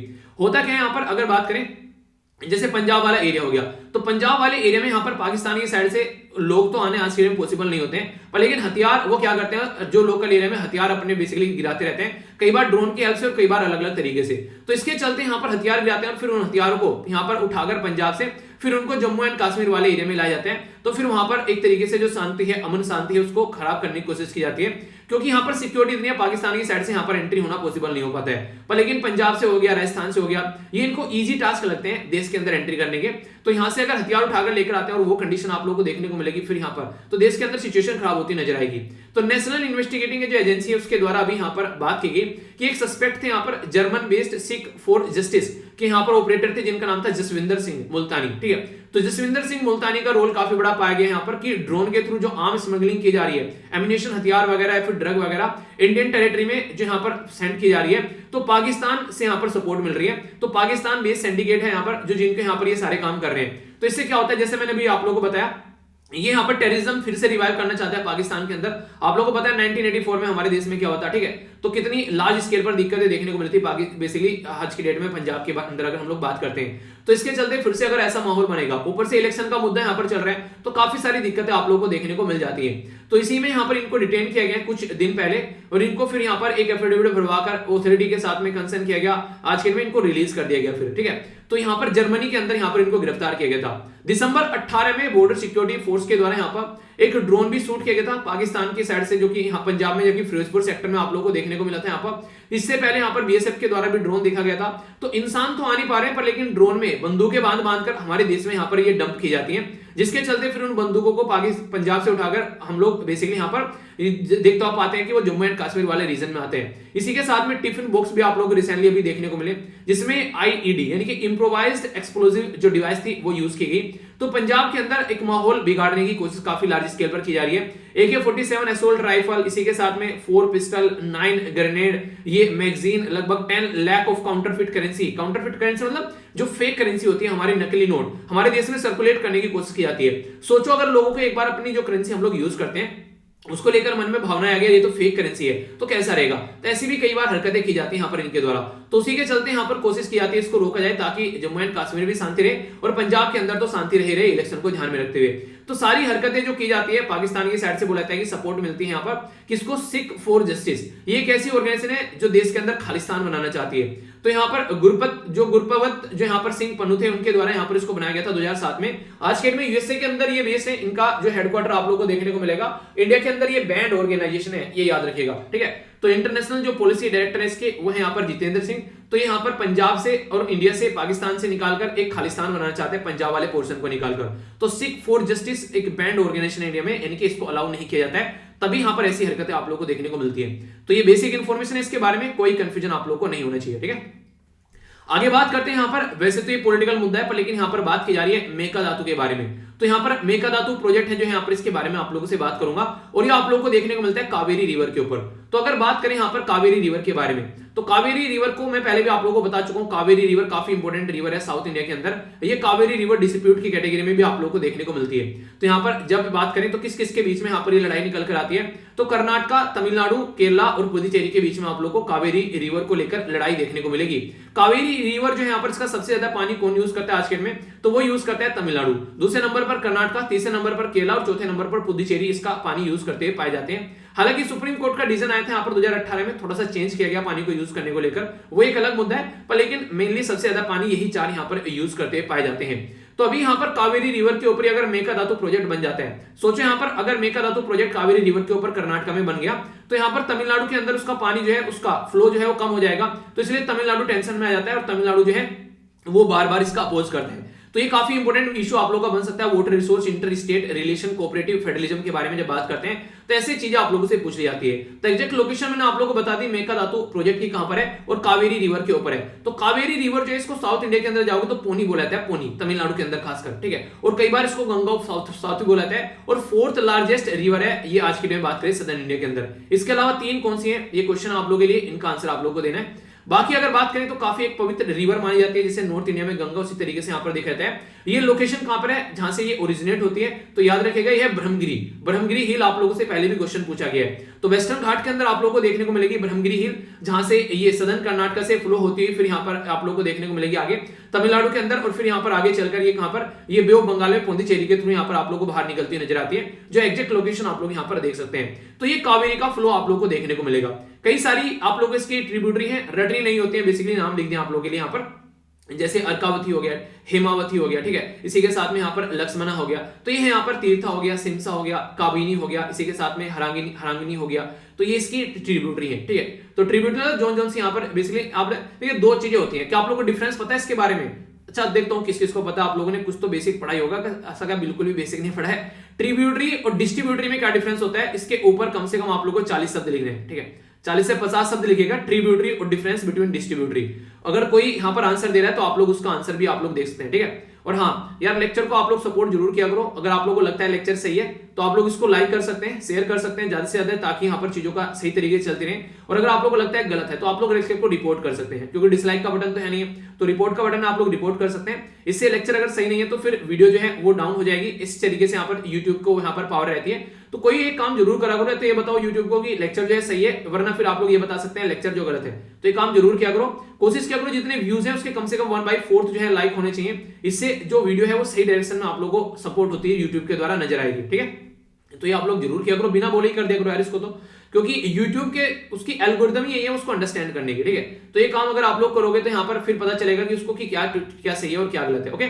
बात की जाती है 9,000 करोड़ रुपए यहाँ पर खर्च करने की बात की ताकि बेंगलुरु सिटी को पानी मिल सके, और 400 मेगावाट का इसके ऊपर यहाँ पर एक पावर स्टेशन बनाया जाएगा। ये कर्नाटक के अंदर ये स्टार्ट किया गया था गवर्नमेंट के द्वारा 2017 में, पर लेकिन यहाँ पर जो मिनिस्ट्री ऑफ वाटर रिसोर्सेज है उसके द्वारा प्रोजेक्ट की डिटेल के बारे में बातें की गई, और इसी के चलते ministry of environment and forest and climate change के द्वारा अप्रूवल की वेटिंग में यहाँ पर चल रही है इस पर्टिकुलर प्रोजेक्ट को लेकर। अगर बात करें यहाँ पर अप्रूवल के बारे में, यहाँ पर तो मिनिस्ट्री ऑफ जो यहाँ पर environment forest and climate change है वो 63% फॉरेस्ट एरिया कवर करता है। वाइल्ड लाइफ सेंचुरी जो कावेरी के अंदर आप लोगों को सबमर्ज यहाँ पर हो जाएगी।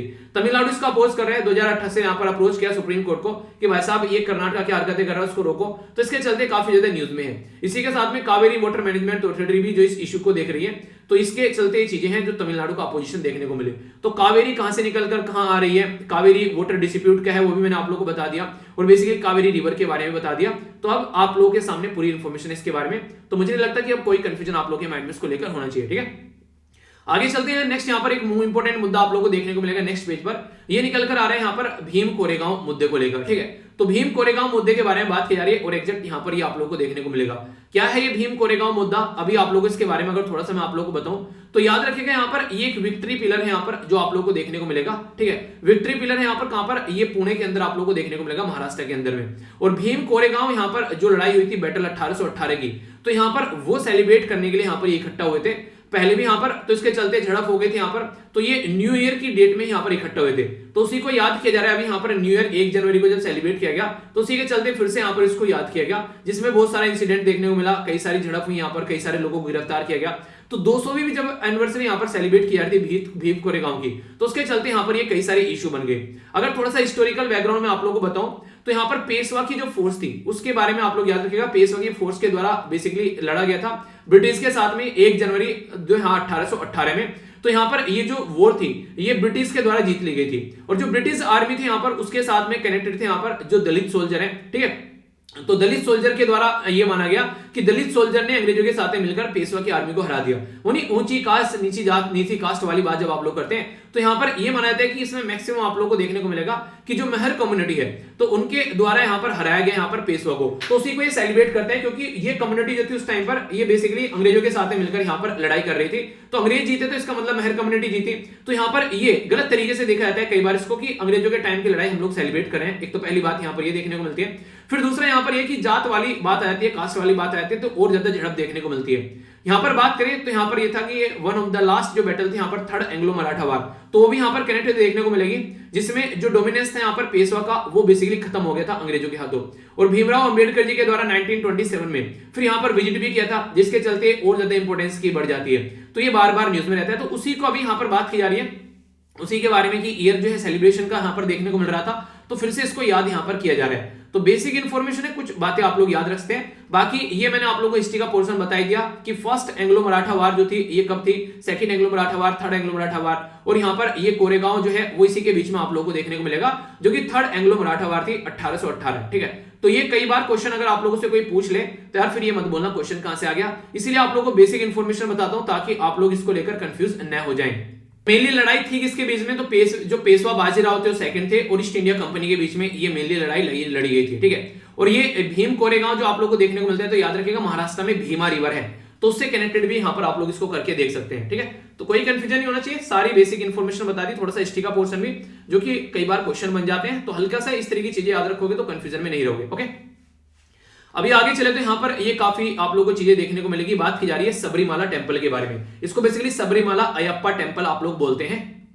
इसकी लोकेशन अगर आप लोग देखना चाहते हैं तो अपने देश के अंदर केरला के अंदर आप लोग यहाँ पर एग्जैक्ट इसकी लोकेशन देखने को मिलेगी, ये एग्जैक्ट लोकेशन आप लोग यहाँ पर देखते हैं। ठीक है, तो ये सबरीमाला बिल्कुल जंगलों के बीच में यहाँ पर ये टेंपल आप लोगों को नजर आएगा। एक टाइम का अभी भी यहाँ पर ये देखने को मिलता है कि जो महिला होती हैं खासकर 10 साल से नीचे की और इसी के साथ में 40 से 50 साल से ऊपर की, खासकर जिनको पीरियड साइकिल नहीं होती है, तो वो महिला होती है यहाँ पर जो एंट्री कर सकती है। तो इसके चलते सुप्रीम कोर्ट में केस पहुंचा, तो सुप्रीम कोर्ट में जब केस पहुंचा तो 5 जज की बेंच ने ये केस सुना।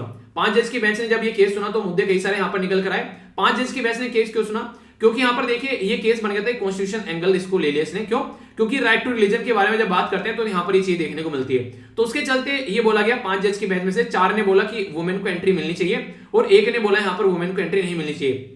तो एक जो थी यहाँ पर ये जज थी, यहाँ पर ये वुमेन थी, उनके द्वारा ये बोला गया कि वुमेन को एंट्री नहीं मिलनी चाहिए, और 4 जो जज थे वो मेल थे, उनके द्वारा बोला गया वुमेन को एंट्री मिलनी चाहिए। तो इशू काफी बड़ा बना, हालांकि बाद में चलकर बोला गया कि एंट्री मिलनी चाहिए, क्योंकि पीरियड साइकिल जो होती है लड़कियों के अंदर में, उसकी वजह से हम जैसे इंसान पैदा होते हैं इस धरती पर आते हैं, उसको अपवित्र कैसे माना जा सकता है, तो ये बातें यहाँ पर देखने को मिली। तो इसी के चलते इशू निकल के आया। पर लेकिन जो यहाँ पर श्रद्धा रखने वाले लोग हैं वो ये बोलते हैं कि जो अयप्पा जो महाराज जिनके नाम पर ये टेंपल है वो एक तरीके से मतलब एक तरीके से नहीं, एक जो इस तरीके के इंसान माने थे कि वो इन सब चीजों से डिस्टेंस बनाकर शादी न करना, एक तरीके से अपने आप को संत की कैटेगरी में रखने से हनुमान जी थे बिल्कुल एक तरीके से वो वाली कैटेगरी में। तो यहाँ पर ये मानते हैं कि वुमेन को एक अलग तरीके से अलग करके देखा जाता था।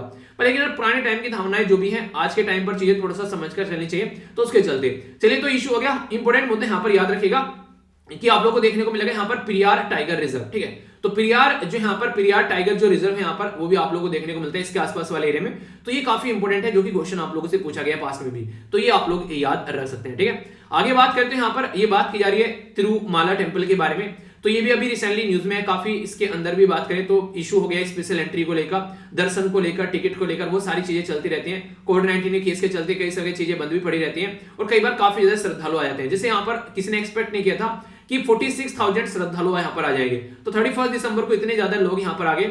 सोचो अब कोरोना कहाँ है यहाँ पर, समझ रहे हैं आप लोग। और साउथ इंडिया में अगर आप लोग रहो, आप लोगों को पता है वहां पर अभी गर्मी भी देखने को मिलती है ज्यादा, ठीक है। नॉर्थ इंडिया में तो आप लोग रजाई में घुस रहे होंगे, रजाई से निकलने का मन नहीं कर रहा होगा, लेकिन साउथ इंडिया में आप लोग को थोड़ा सा अलग माहौल देखने को मिलेगा, ठीक है।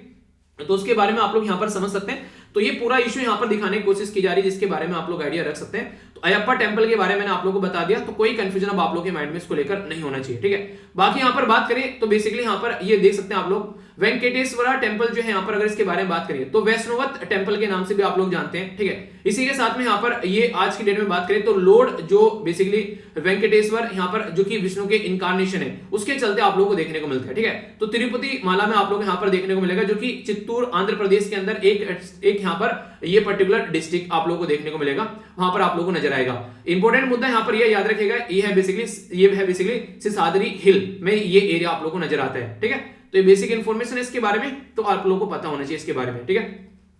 एक इंपॉर्टेंट न्यूज यहाँ पर है कि किसानों को अभी हमारी कंट्री के प्राइम मिनिस्टर मोदी साहब के द्वारा जो पैसा है वो यहाँ पर प्रोवाइड कराया जा रहा है, तो 10वीं इंस्टॉलमेंट यहाँ पर दी गई है पीएम किसान स्कीम के बारे में। तो यहाँ पर ये तो पूछेंगे ना आप लोगों से कौन कौन कितनी इंस्टॉलमेंट किसको दे रहा है, पर पीएम किसान स्कीम के बारे में आप लोगों से जरूर क्वेश्चन पूछा जा सकता है। तो याद रखिएगा यहाँ पर जो पीएम किसान स्कीम है हमारे देश में, ये सेंट्रल सेक्टर स्कीम है। सेंट्रल सेक्टर स्कीम मतलब जो सेंट्रल गवर्नमेंट यहाँ पर स्कीम चलाती है पैसा देने के लिए बेसिकली इस किसानों को, और सारा पैसा सेंट्रल गवर्नमेंट के द्वारा ही दिया जाता है, तो पीएम किसान इसको बोलते हैं। तो 100% सेंट्रल गवर्नमेंट के द्वारा पैसा दिया जाता है। 2018 में स्कीम लॉन्च की गई थी, काफी ज्यादा क्रिटिसिज्म होता है इस स्कीम को, काफी ज्यादा लोगों ने बेसिकली अलग तरीके से देखा था। क्यों? क्योंकि 6,000 रुपए देने की बात की गई एक साल में। 6,000 रुपए में एक किसान का क्या होगा एक साल में? राहुल गांधी जी के द्वारा बोला गया था यहाँ पर कि 12×6=72, ठीक है, कि 72,000 रुपए दी जाएंगे एक साल में, यानी कि 6,000 रुपए महीना। तो यहाँ पर जो प्रेजेंट गवर्नमेंट है उसने स्कीम लॉन्च करी, तो उन्होंने यहाँ पर 6,000 रुपए साल के देने की बात की गई। 2,000 रुपए यहाँ पर इंस्टॉलमेंट के तौर पर यहाँ पर प्रोवाइड कराए जाएंगे, 2,000 रुपए।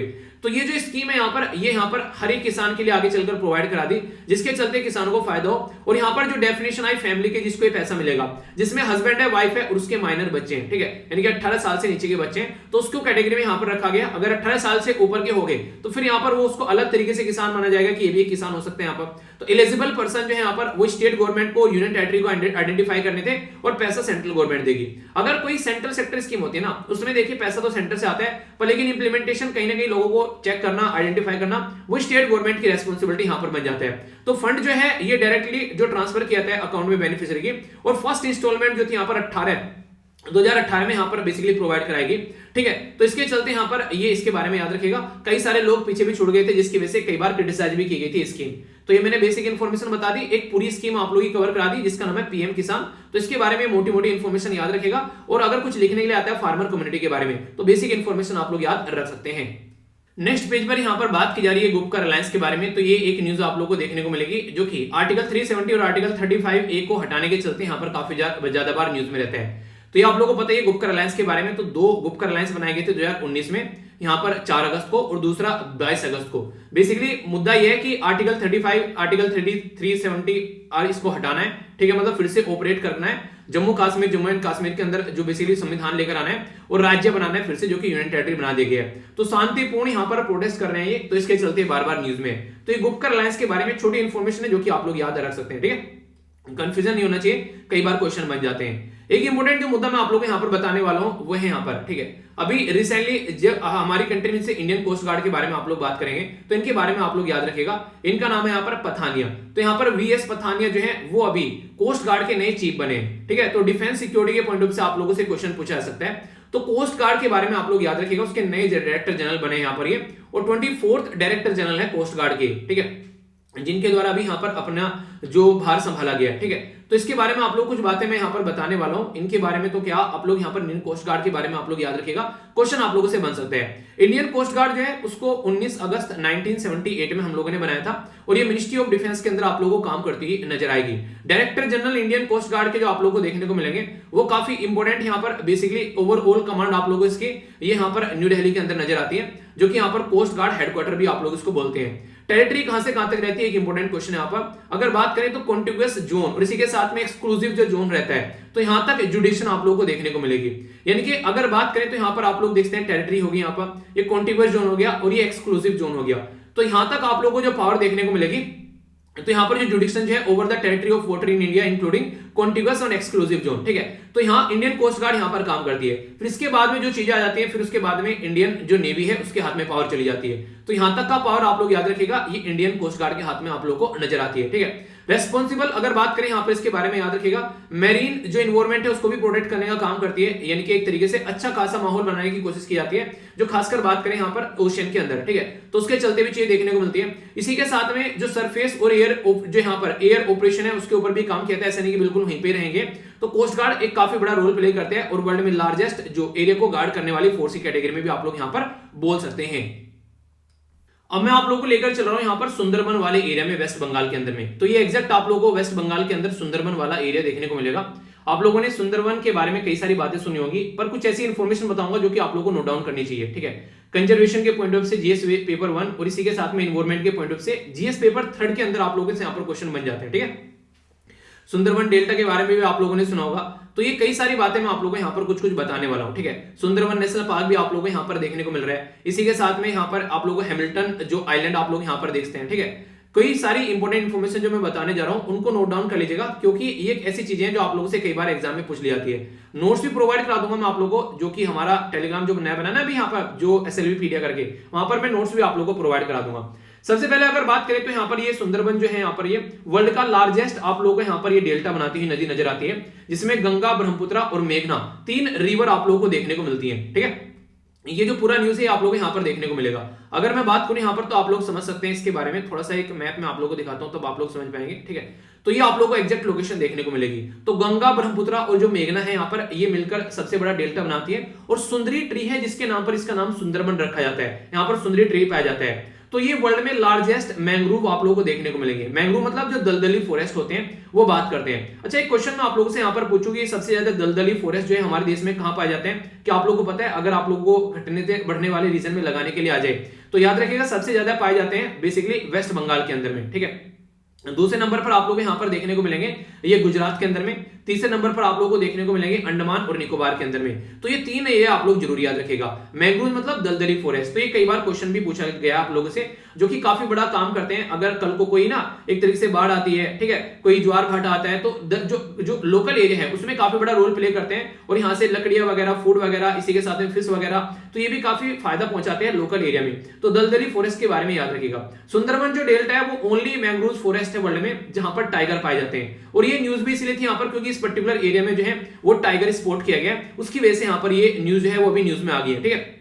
नॉर्मली जो है कोई रेगुलर चीजें न देखने को मिले, कुछ बीच बीच में चीजें देखने को मिल जाए, तो उसकी वजह से यहाँ पर ये न्यूज में आ गया, क्योंकि यहाँ पर टाइगर अभी स्पॉट किया गया इस पर्टिकुलर एरिया में, सुंदरबन वाले एरिया में। अभी कुछ बेसिक इन्फॉर्मेशन इसके बारे में पूछो तो कई सारे दर्जे यहाँ पर इसको मिले हुए। जैसे अगर बात करें यहाँ पर सुंदरबन जो नेशनल पार्क है, इससे पहले यहाँ पर आप लोगों को देखने को मिलेगा जो सुंदरबन टाइगर रिजर्व बनाया गया 1973 में। आप लोगों को पता है प्रोजेक्ट टाइगर के बारे में आप लोगों को कई बार पढ़ा है, तो 1973 में तो सुंदरबन टाइगर रिजर्व भी आप लोगों को यहाँ पर देखने को मिला।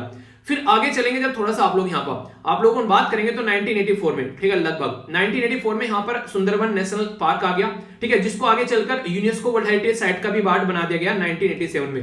तो ये भी कई सारे क्वेश्चन आप लोगों से पूछे जाते हैं। नेक्स्ट अगर बात करें सुंदरबन के बारे में, तो इसको आज के डेट में रामसर साइट कन्वेंशन के अंदर भी डाला जाता है, यानी कि रामसर साइट के बारे में आप लोग कई बार पढ़ाया भी है। 2019 में यहाँ पर सुंदरबन को रामसर साइट के अंदर डाला गया, तो ये भी क्वेश्चन आप लोगों से बन सकता है। याद रखिएगा रामसर साइट जो है यहाँ पर ये बेसिकली ईरान में एक पर्टिकुलर एरिया है रामसर, वहां पर ये कन्वेंशन हुआ था 1975 में। बेसिकली आप लोगों को चीजें देखने को मिलेगी। इंपॉर्टेंट मुद्दा यहाँ पर हमारे देश के अंदर टोटल कितनी रामसर साइट है, तो याद रखना 47 रामसर साइट आप लोगों को देखने को मिलेगी। अब क्वेश्चन भी पूछूंगा फिर मैं आप लोगों से, अब बताइए लेटेस्ट रामसर साइट जो है वो कौन सी यहाँ पर ऐड की गई है। तो तो ये क्वेश्चन आप लोगों को बताना है। तो 2019 में यहाँ पर सुंदरवन डेल्टा जो है उसको रामसर साइट के अंदर में यहाँ पर डाला गया, ठीक है।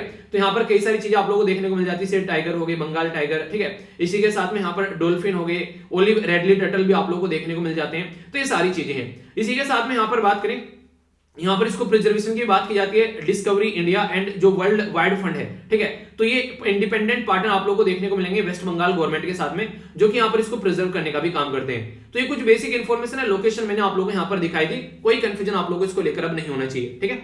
इसी के साथ में आप लोग याद रखिएगा डेली आप लोगों को सुडोकू पोस्ट की जाती है, तो इसको आप लोग जरूर अटेम्प्ट करना। चीजें होंगी, एक्स्ट्रा चीजें मैं आप लोगों को यहाँ पर प्रोवाइड कराता रहूंगा, जैसे मैंने आप लोगों को यहाँ पर कल भी प्रोवाइड करा देते, तो डेली सुडोकू वगैरह भी यहाँ पर प्रोवाइड कराता रहूंगा, ठीक है। तो अटेम्प्ट करते रहिएगा इसको जितना भी आप लोगों से हो सके, और इसी के साथ में और भी जो चीजें रहेंगी वो आप लोगों को मिलती ही रहेंगी। तो टेंशन नहीं लेने का, सारी चीजें प्रॉपर वे में आप लोगों तक पहुंचती रहेंगी। बाकी इंडियन जो यहाँ पर ट्रूप्स हैं और चाइनीज जो ट्रूप्स हैं उनके द्वारा और पाकिस्तानी जो ट्रूप्स हैं उनके द्वारा मिलकर यहाँ पर अभी न्यू ईयर सेलिब्रेशन किया गया, एक दूसरे को मिठाई दी गई।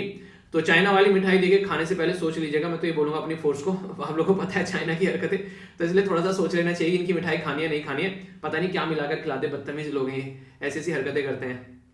बाकी कुछ इंपोर्टेंट इन्फॉर्मेशन मैं आप लोगों को साइंस एंड टेक वाले पोर्शन से बताऊंगा और कुछ बातें यहां पर बोलना चाहूंगा। देखिए यूएसए और रशिया जो है वो आपस में बात करने की बात कर रहे हैं यूक्रेन को मुद्दे को लेकर। यूक्रेन का एक सोल्जर मर गया, ठीक है। यूक्रेन के अंदर किसी ने सोल्जर मर गया, यूक्रेन के अंदर किसी ने गोली चला दी, यूक्रेन के अंदर किसी ने सुसाइड कर ली।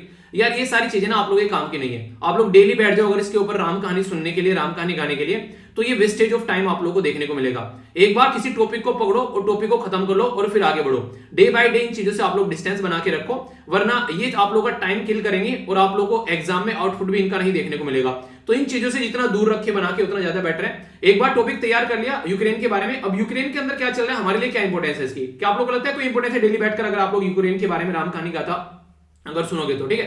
तो ये सारी फालतू की चीजें हैं। उसी के साथ में कोशिश किया करो कि रिवीजन ज्यादा से ज्यादा आप लोग अपने आप किया करो। शाम मैंने नैनो मैगजीन में प्रॉपर डिटेल में आप लोगों को टॉपिक्स पढ़ाए, तो यहाँ पर एक बच्चा बोला है सर रिवीजन करा देते। रिवीजन अगर आप लोग खुद से नहीं करोगे ना, आप लोग अपने आप से धोखा करते हो, ठीक है। अगर मैं रिवीजन कराता रहूंगा तो मुझे क्या बिगड़ता है, मुझे तो बैठकर वो वीडियो रिकॉर्ड करने में जरा सा टाइम लगता, मैं आप लोगों को बैठकर राम कहानी सुना के चला जाता, पीपीटी भी बनानी पड़ती। अभी 5 गुना टाइम लगता है मुझे अगर रिवीजन की वीडियो बनाऊं और या फिर मैं सिंपल वीडियो बनाऊं। तो मुझे तो यार कुछ नुकसान ही नहीं है उसमें, पर मैं मेहनत किस लिए कर रहा हूं, ताकि आप लोगों का टाइम वेस्ट ना हो, आप लोगों का टाइम जो है प्रोडक्टिविटी में जाए। और खुद से अगर रिवीजन करोगे तो एग्जाम में चीजें याद आएंगी। मेरा रिवीजन करना बिल्कुल ऐसे होगा जैसे चीजों को पढ़ाना, और ऐसा भी नहीं है बिल्कुल मैं बताता भी नहीं, जहां जहां पॉइंट होते हैं वहां बताता भी हूं। पर लेकिन अगर 24 घंटे में रिवीजन ही कराता रहूंगा तो सोचो आप लोगों की इंपॉर्टेंट चीजें छूट जाएंगी, और जहां भी आप लोग क्वेश्चन छूटे तो सामने वाले का सिलेक्शन निकल जाएगा। आप लोग बस उन्हीं चीजों में लगे रहना, बार बार कुछ भी चीजें एक्स्ट्रा नहीं पढ़ोगे, ठीक है। तो मुझे तो उसमें आसानी होती है, वही चीजें रिपीटेडली गाता रहूंगा आप लोगों को सैटरडे संडे में बैठकर, मेरा क्या बिगड़ रहा है। पर लेकिन उसके लिए मंथली वीडियो है ना आप लोग की रिवीजन के लिए, तो कम से कम वीकली आप लोग खुद से रिवीजन कर सकते हैं। मंथली वीडियो आप लोग की लेकर आऊंगा ही मैं, तो वो मैं प्रोवाइड करा ही रहा हूं आप लोग की, और बीच बीच में जहां भी लगते हैं वो चीजें रिपीट में करता ही हूं। तो रिवीजन अपने आप करा करो यार, वरना एग्जाम में सिलेक्शन नहीं मिलेगा आप लोगों को, ठीक है। ये सारी जो भ्रांति आप लोगों ने पाल रखी है, तो ये बेसिकली अपने ही पैरों में आप लोग कुल्हाड़ी मारते हैं। तो इन चीजों से थोड़ा ध्यान रखो। कोशिश क्या करो कि वीक में एक बार पीडीएफ उठाकर एक बार नजर डाल दी, अगर नहीं है तो दुड़ा कर वीडियो देख डाली। तो इस तरीके से आप लोग कर सकते हैं इनको। पर लेकिन जो मैं नया पढ़ाता हूं उसको जरूर इन कैलकुलेट करके चलो, वरना इंसान जो है पीछे छूट जाते हैं, फिर बोलते हैं सिलेक्शन नहीं होता है। तो ये चीजें ध्यान रखिएगा, ठीक है। बात की जा रही है एलिफेंट के बारे में, तो जो क्रॉसिंग के लिए बॉर्डर एरिया में कॉरिडोर देखने को मिलते हैं, तो उसके चलते कई बार ये न्यूज में रहते हैं। तो प्रोजेक्ट एलिफेंट लाया गया था हमारे देश में 1992 में, ये इंपॉर्टेंट है जो आप लोग याद रखते हैं। 1992 में प्रोजेक्ट एलिफेंट लाया गया था, और ये सेंट्रली स्पॉन्सर्ड स्कीम है, यानी कि सेंट्रल गवर्नमेंट और स्टेट गवर्नमेंट मिलकर काम करती है, और ministry of environment forest climate change के द्वारा यहाँ पर लगभग 212 या फिर 20 करोड़ के करीब यहाँ पर रुपए भी यहाँ पर दिए गए थे, कि कैसे कैसे यहाँ पर बेसिकली आने वाले टाइम में जो स्टेट के अंदर जो चीजें हैं उनको इंप्लीमेंट करना है, इसलिए यहाँ पर सेंट्रल स्पॉन्सर्ड स्कीम इसको बोला गया, ठीक है। तो कैसे एलिफेंट को प्रोटेक्ट करना है, उनके रहने की जगह प्रोटेक्ट करनी है, एलिफेंट के और इंसानों के बीच में जो लड़ाई झगड़े होते हैं उनको कैसे रोकना है, तो ये चीजें देखने को मिलेगी। जो प्रोजेक्ट है वो मेनली इंप्लीमेंट किया गया 16 राज्य के अंदर, रटने नहीं है, काफी लार्ज स्केल पर। और जो यहां पर बात करें, जो एलिफेंट सेंसस है ये 5 साल में कंडक्ट कराया जाता है। लास्ट वाला सेंसस 2017 में कंडक्ट कराया गया, अभी अगले वाला 2022 में कंडक्ट कराया जाएगा। जब लास्ट वाला सेंसस 2017 में कंडक्ट कराया गया, उसके हिसाब से अगर बात करें हमारी कंट्री में लगभग 27,000 के करीब हमारे देश में हाथी आप लोगों को देखने को मिलेंगे, ठीक है। और कर्नाटक में सबसे ज्यादा हाथी हैं, दूसरे नंबर पर आसाम और तीसरे नंबर पर केरला, ये इंपॉर्टेंट आप लोग याद रख सकते हैं। और टोटल मिलाकर 32 हमारे देश में जो है आज की डेट में अगर बात करें, ये एलिफेंट रिजर्व आप लोगों को देखने को मिलेंगे, ठीक है। तो इसके भी नोट्स मैं आप लोगों को प्रोवाइड करा दूंगा, टेंशन मत लेना, ये आप लोगों को टेलीग्राम पर ही मैं पोस्ट कर दूंगा, आगे भी काम आते रहेंगे, आप लोग इनको पढ़ते रहना, ठीक है। तो ये कुछ चीजें ग्लोबल लेवल पर भी इनिशिएटिव है, जैसे बात करते हैं माइक इनिशिएटिव के बारे में, मैंने आप लोगों को पढ़ाया भी था। MIK, क्या बोलते हैं इसको बोलते हैं monitoring the illegal killing of elephant. तो ये 2003 में लॉन्च किया गया था ये इनिशिएटिव। तो एक छोटा सा इनिशिएटिव है, इसके बारे में भी आप लोग याद रखते हैं। तो ये है बेसिकली जो आप लोगों को देखने को मिलता है, ठीक है। तो कुछ बेसिक इन्फॉर्मेशन है, हल्का सा आइडियाज के बारे में रख सकते हैं। और 32 जो है वो एलिफेंट रिजर्व है, वो मैंने आप लोगों को प्रोवाइड यहाँ पर कराई दी, ठीक है। अगर आप लोगों से पूछ ले देश का पहला एलिफेंट रिजर्व कहां था, तो ये भी याद रखते हैं सिंहभूम एलिफेंट ये रिजर्व था बेसिकली झारखंड के अंदर में सबसे पहला, अगर आप लोगों से कोई पूछ ले। तो ये कुछ बेसिक इन्फॉर्मेशन है जिसके बारे में आप लोग याद रख सकते हैं। तो मैं आशा करता हूं आज का सेशन आप लोगों को पसंद आया होगा, कैसा लगा जरूर बताएगा। बाकी यहां पर अगर बात करें लिंग्विस्टिक स्टेट जो पहला राज्य यहां पर बनाया गया, तो डिटेल में मैंने डिस्कस किया था। तो बी आंसर है यहां पर इसका आप लोगों को देखने को मिलेगा, वो था आंध्र प्रदेश, ठीक है। तो ये बेसिक इन्फॉर्मेशन आप लोग याद रखेगा। और इसके बारे में बात करें तो ये हमारी इंडियन आर्मी के द्वारा यहां पर आप लोगों को देखने को मिला, इसका भी आंसर बी है, ठीक है। तो जो शाम को वीडियो आती है नन्नू मैगजीन, उसमें मैंने सारी चीजें आप लोगों की कवर की थी। तो रेगुलर अगर दोनों वीडियो देखोगे तो कोई भी कंफ्यूजन आप लोगों को देखने को नहीं मिलेगा और सारी चीजें आप लोगों की अच्छे से कवर होती रहेंगी। और यहाँ पर ये यार वीडियो जो है स्टैटिक और करंट दोनों कवर किया जाता है, तो ये चीजें आप लोग जरूर याद रखना। कल जो क्वेश्चन थे उनके आंसर अवतार कोटवाल के द्वारा काफी अच्छे से दिए गए, तो इनको भी आंसर देख सकते हैं। यहाँ पर बेसिकली ये सारे क्वेश्चन के आंसर आप लोगों के सामने है। जो क्वेश्चन आज पूछे इनके आंसर कल मिल जाएंगे। और आज जो है मैं यहाँ पर बेसिकली संडे में आप लोगों की जो वोकैबुलरी नहीं डालता हूं, एक दिन ऑफ रखते हैं, बाकी और सारे दिन आप लोगों को वोकैबुलरी देखने को मिल जाती है। तो लेक्चर बताना जरूर कैसा लगा, इसी के साथ में अपना ध्यान रखें। और जो भी क्वेश्चन आप लोगों से पूछता हूं उनका आंसर जरूर दिया करो। तो happy new year to all of you again. और कैसा जा रहा है आप लोगों का टाइम उसको जरूर बताना। नेक्स्ट लेक्चर मिलता हूं, तब तक अपना ध्यान रखिए। बड़ों को नमस्ते, छोटों को प्यार, छोटी सी लाइफ में एंजॉय करा। मिलता हूं नेक्स्ट लेक्चर में, तब तक के लिए जय हिंद।